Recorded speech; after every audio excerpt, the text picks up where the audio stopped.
Olá, seja bem-vindo ao canal. Como os romances escritos por Jane Austen deixam claro, os costumes sociais da Era da Regência deixavam pouco espaço para erros.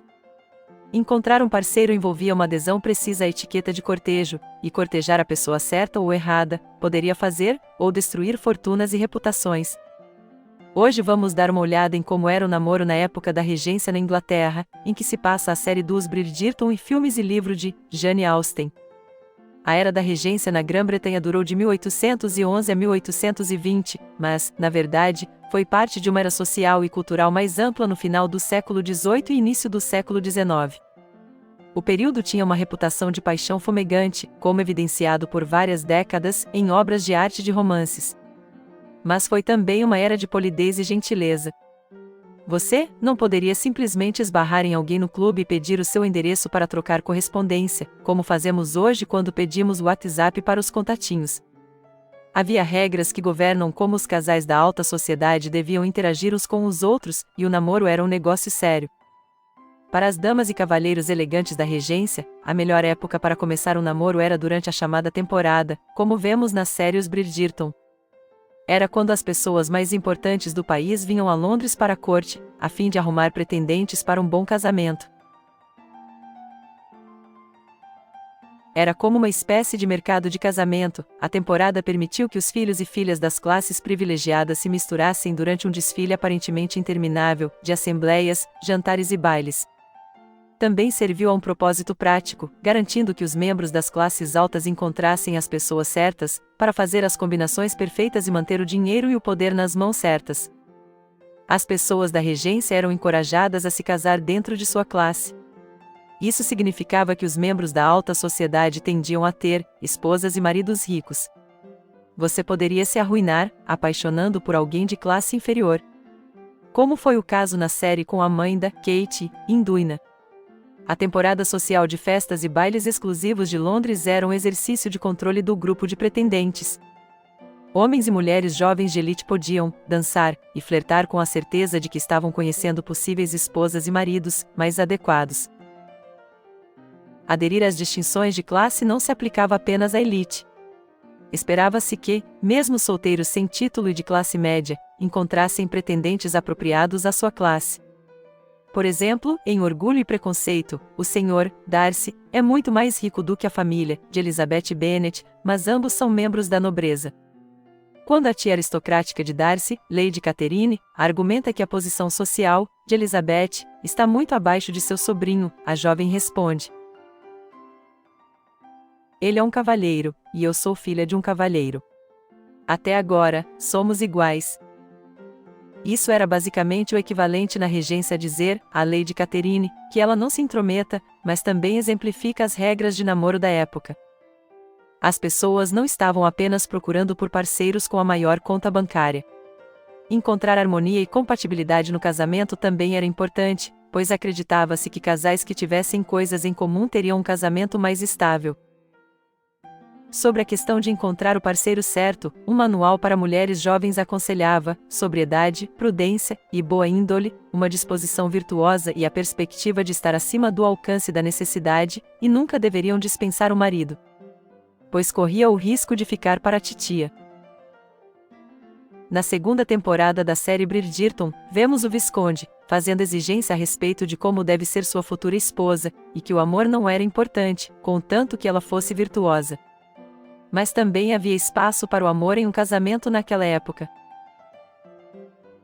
Um pai da Era da Regência, por exemplo, escreveu ao potencial noivo de sua filha, que acreditava que a felicidade consiste apenas no afeto recíproco. Em outras palavras, é melhor vocês dois gostarem um do outro ou então essa coisa toda vai ser uma droga. De acordo com a historiadora Amanda Vickery, mesmo casais perfeitamente compatíveis, tiveram que esperar por tediosas negociações financeiras, por seus responsáveis legais, antes que pudessem se casar. Na primeira temporada da série Bridgerton, vemos Lady Featherington negociando o casamento de sua filha Philippa, e a demora se dar por conta do dote, que passa a ser negociado, sendo resolvido só na segunda temporada. Esperava-se que as mulheres jovens que desejassem encontrar um marido adequado exibissem suas realizações, que geralmente eram talentos destinados a mostrar sua feminilidade e virtude. As principais realizações incluíram a capacidade de cantar, dançar, tocar um instrumento e manter uma conversa interessante. Essas realizações foram marcadores de classe. Em Orgulho e Preconceito, Lady Catherine interroga Elizabeth sobre seus dotes femininos e de suas irmãs. Elizabeth a responde que não tem todos os predicados exigidos, o que faz Lady Catherine questionar a educação recebida por sua mãe. Em outro momento essa questão aparece de novo na história, quando Elizabeth está passando um tempo na casa dos Bingley, dessa vez é Darcy que comenta sobre os dotes femininos que uma esposa deveria ter. Uma jovem precisava ser de uma família com meios para contratar mestres de dança ou instrutores de música e dar-lhe tempo suficiente para aperfeiçoar essas habilidades. Naquela época os casais da regência mandavam cartas um para o outro. As cartas de amor representavam uma fase séria no namoro, quando os casais podiam declarar suas intenções e expressar suas emoções no registro escrito. Essa prática também permitiu que os casais se conhecessem melhor e começassem a compartilhar suas visões para o futuro. Segundo a historiadora Sally Holloway, corresponder era construir um compromisso antes do matrimônio. Os homens se esforçavam para impressionar suas futuras esposas ao escrevê-las, embora a etiqueta ditasse que a correspondência de namoro deveria ser de bom gosto, não permitindo certas liberdades. Como explica a historiadora Amanda Vickery, foi um momento em que o equilíbrio de poder no relacionamento mudou ligeiramente a favor da mulher. Pois era a mulher que julgava, pela correspondência do seu futuro noivo, se ele correspondia às suas expectativas. Tudo o que ele podia fazer era cruzar os dedos e esperar que ela se apaixonasse por ele. Na época da regência, as hierarquias sociais eram reforçadas pelo uso de títulos formais e sobrenomes. Se referir a alguém pelo primeiro nome, era um privilégio íntimo reservado aos membros da família ou aos amigos mais próximos. Os casais da era da regência teriam que falar um com o outro, usando as formas corretas de tratamento durante as conversas. É por isso que Elizabeth Bennet, de Orgulho e Preconceito, sempre se refere ao objeto de suas afeições como Sr. Darcy, em vez do seu primeiro nome, William, ou qualquer apelido, como exemplo, Will. Esse tipo de intimidade só era permitido aos casais que se tornassem oficialmente noivos, mas apenas quando estão a sós. Falando em público, os casais eram proibidos de se verem em privado sem um acompanhante. A ideia era que a vigilância constante protegeria a reputação da jovem. Afinal, as apostas desses namoros eram altas, e esperava-se que as mulheres obedecessem a códigos morais, diferentemente dos homens.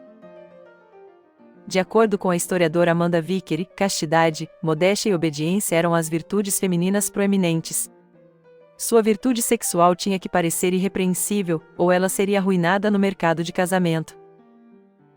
Na primeira temporada da série a personagem, Daphne Bridgerton, se encontra com o conde, Simon Basset, a sós no jardim, e é pegos no flagra por seu irmão, o visconde, que exige ao conde o casamento, para zelar a reputação de sua irmã. Em Orgulho e Preconceito temos uma situação de honra parecida, quando chega a notícia a Elizabeth, que sua irmã Lydia Bennet fugiu com o Sr. Wickham. A questão era com a fuga de Lydia, não só ela estaria desonrada, mas também arruinaria a reputação de suas irmãs. Os jovens da regência eram bombardeados com conselhos sobre quem seria a pessoa adequada para cortejar e casar. Essa parte do namoro não mudou muito. Mas a adequação não era apenas sobre classe ou temperamento. Era também sobre os laços familiares. Enquanto a ideia de se casar novamente com a mesma família ainda é um pouco tabu hoje, seu status proibido durante o namoro da era da regência parece um pouco estranho quando você considera que o casamento entre primos era permitido. Bem, o casamento entre primos era muito comum na época, mesmo que pudesse causar problemas genéticos na família. Isso acontecia, porque compreendiam que ambos provavelmente cresceram com uma visão de mundo semelhante, e seu histórico familiar não haveria surpresas. Mais importante, o casamento entre primos na aristocracia garantia que a riqueza permanecesse na família por gerações.